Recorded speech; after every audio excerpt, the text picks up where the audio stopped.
On Deck with Tim Black. What we saw, the conditions that we saw inside this internment camp, which it is nothing less than that description, were really appalling. I'll walk you through just a few of the really egregious, disturbing, disgusting conditions. They are using cages. These detainees are living in cages. The pictures that you've seen don't do it justice. They are essentially packed into cages, wall-to-wall humans, 32 detainees per cage. That is the only thing inside those cages are their bunk beds, and there are... You mean they got beds?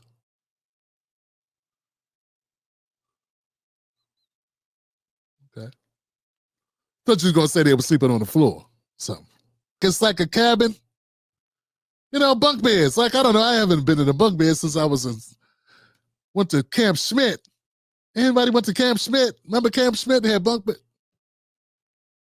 Come on, y'all remember Camp Schmidt?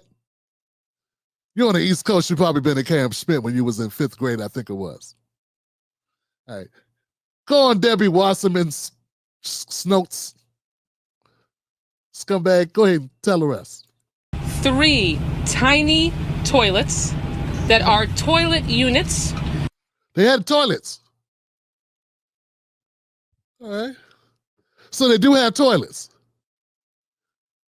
They got 3 toilets. I mean, don't they come from like 5th world countries that don't have toilets and indoor plumbing and things of that nature?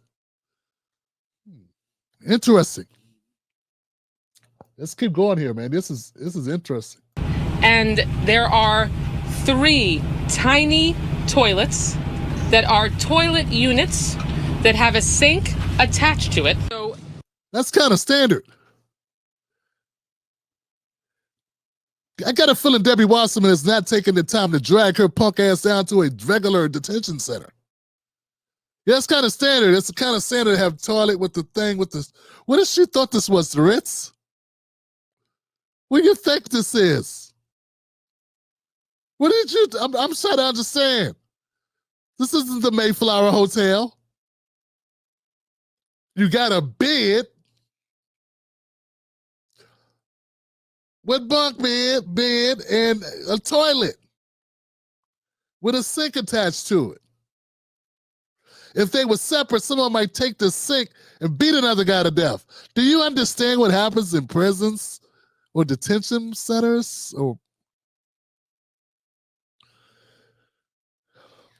Oh, this is great. Here goes a clip. MSNBC is showing the horrific conditions. Remember, this is MSNBC. This ain't Fox. MSNBC is showing you on one side what she's describing. they essentially drink, they get their drinking water, and they brush their teeth where they poop. You mean in the sink, right? Not out the toilet, right? You said it was a sink toilet. Are you saying they're drinking toilet water, or are they drinking out the sink? Fam, I'm confused, man. Cut your volume up so you can hear appropriately. I'm lost.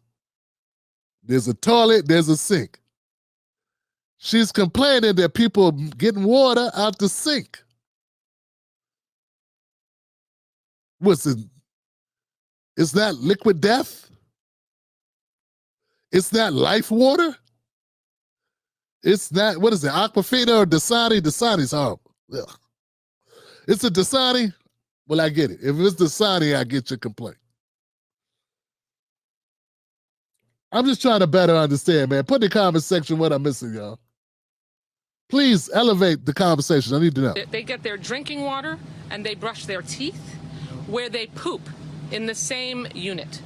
They bragged that they went above standards, supposedly, and gave them a 3-foot privacy wall that stretches the length inside the 32 detainee cage.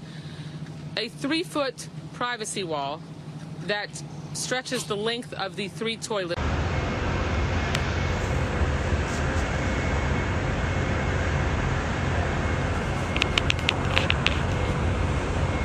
I mean, I'm not saying it's a place I'm gonna want to go hang out, but has she seen the inside of Rikers?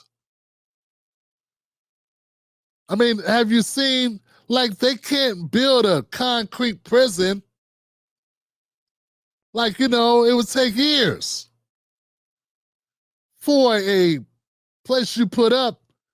That ain't too bad. I don't know, man. I don't know what she was expecting to see. What were you expecting to see here? I'm sorry. Were you expecting chandeliers, fine china, maids with white gloves, and wine being served, an open bar? What were you expecting here, Miss Schultz? You know, like what was it? You know? Soda crackers, coffee, tea, someone giving massages, a yoga class, some hot yoga maybe. What were you expecting, Miss Debbie Wasserman? You know, the fact that Democrats have maintained to keep you around shows you that they suck, because you never was anything ever impressive about Debbie Wasserman Snopes. Nothing at all. And I just want to be clear here, guys. I've been covering prisons, jails, and cops, all this shit for the past 14 years, right? Better part of 14 years, fam. That's pretty good compared to some of the stuff you'll see. Please do a search on the internet for detention centers, jails, and look at what you see. That's all I'm saying. Look at what you see. If you got a bunch of privacy, things happen. If it gets too private, Debbie, little Debbie, somebody might get a little handsy. You can't leave. You can't listen. In my experience, there's a reason why they don't let people get too secluded.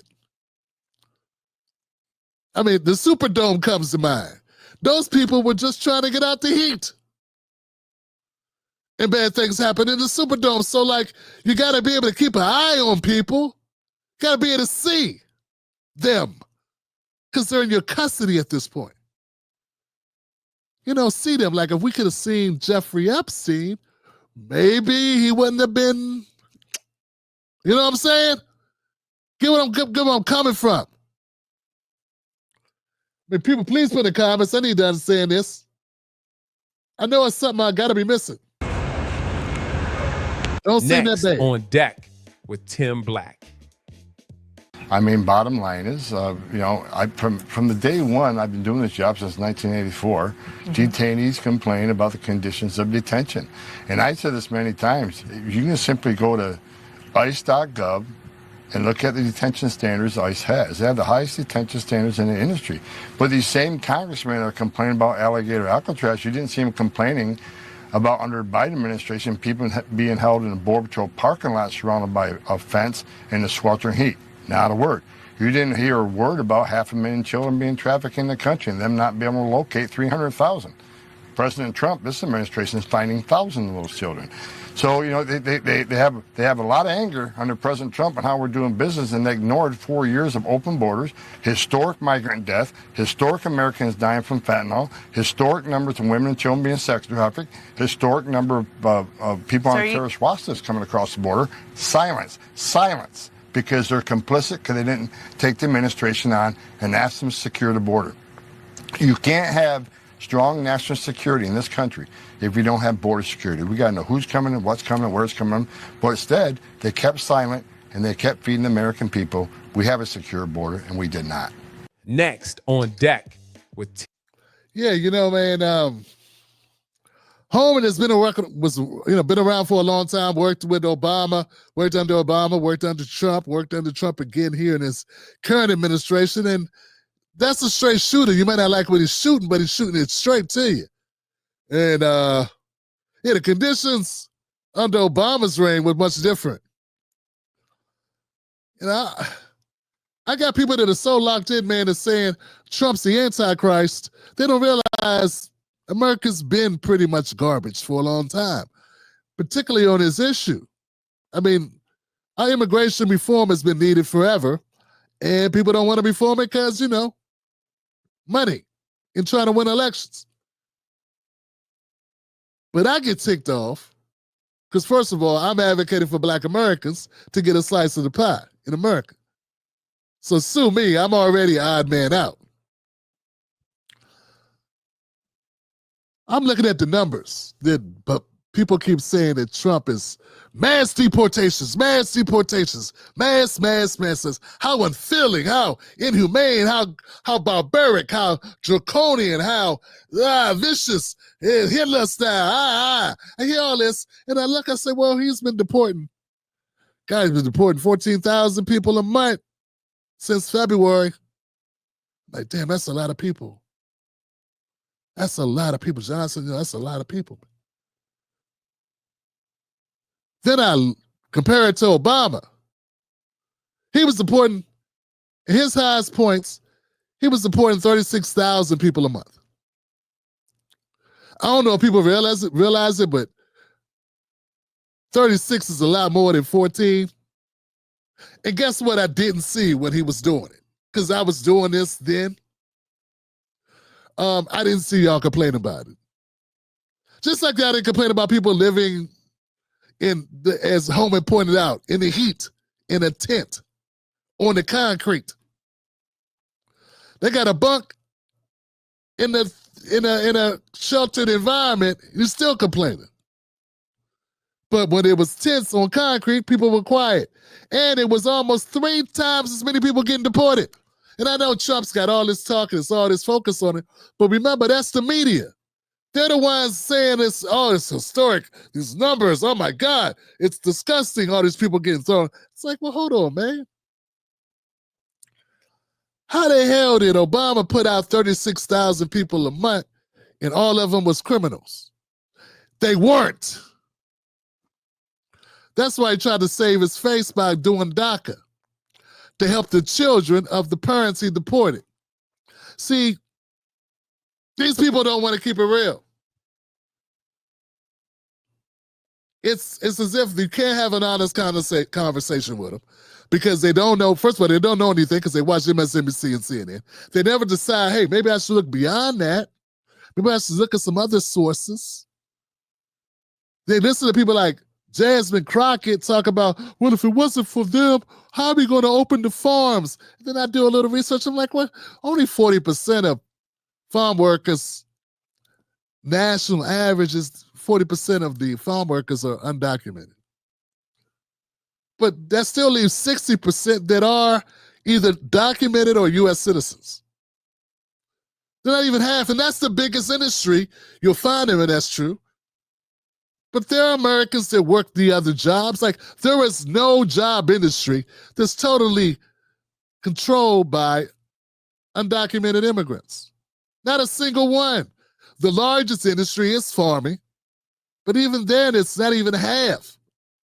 So this idea that all the farms going to go away, It's like, well, if all the farms go away because you weren't employing any Americans, you need to go away. Now, what's going to happen is, if you are a person who's documented, remember, there are a lot of Latinos who are American citizens. Guess what's going to happen for them? Well, they're going to be able to demand higher pay, aren't they? All of a sudden, see, everybody's focused on the negative.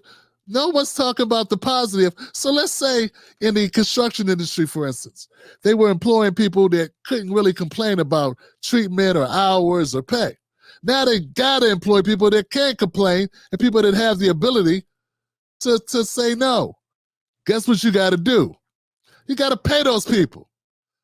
What about feeling good about all the Americans who paid into this system getting decent pay? I don't hear all these people, I'm not hearing the rising. Yeah, I'm not hearing the rising. I ain't hearing Sanger and whatever, what's the name? I forget the name. I don't listen to him like that, but I got a feeling my spidey senses are telling me that the crystal ball is broken who ain't doing much fortune telling. And they ain't talking about all the Americans who are getting better pay now because of this. Get what I'm saying? Like, those people paid into a system. And they continue to pay in a system. And they've been locked out of certain industries there's a percentage of Black Americans who have been locked out of certain industries because they rather hire people that are bilingual. They rather hire people that speak Spanish. And since we speak Spanish the least, that kind of sucks for us, don't it? Now, I guess if you're not Black and you speak Spanish, you might care less what I'm saying. I'll be honest, man, I took Spanish for 3 years, and I'm still poquito español. Hablo poquito español. And I got no accent to speak of. I can roll my R's a little bit. That's all I'm saying, man. I'm just pointing out some things that you won't hear on your cable news media. I'd like to leave you with two numbers before we move on. 8 and 34. 8 is the percentage of Black Americans that live in Los Angeles, LA, under Mayor Karen Bass. 34 is the percentage of Black Americans who are homeless, of the homeless rate in California. So in a city like LA, where Mayor Karen Bass can give out money to undocumented people who are afraid they might get deported if they don't want to go outside their house because of ICE, we got Black Americans who are 8% of the population, but 34% of the homeless rate. And we're 50% of homeless families. Yeah, I kind of have a leg to stand on. I know you don't like I have a leg to stand on. I know you want to, but I do. So for the people that know what I'm talking about, the people that appreciate this channel for providing such information, you're welcome.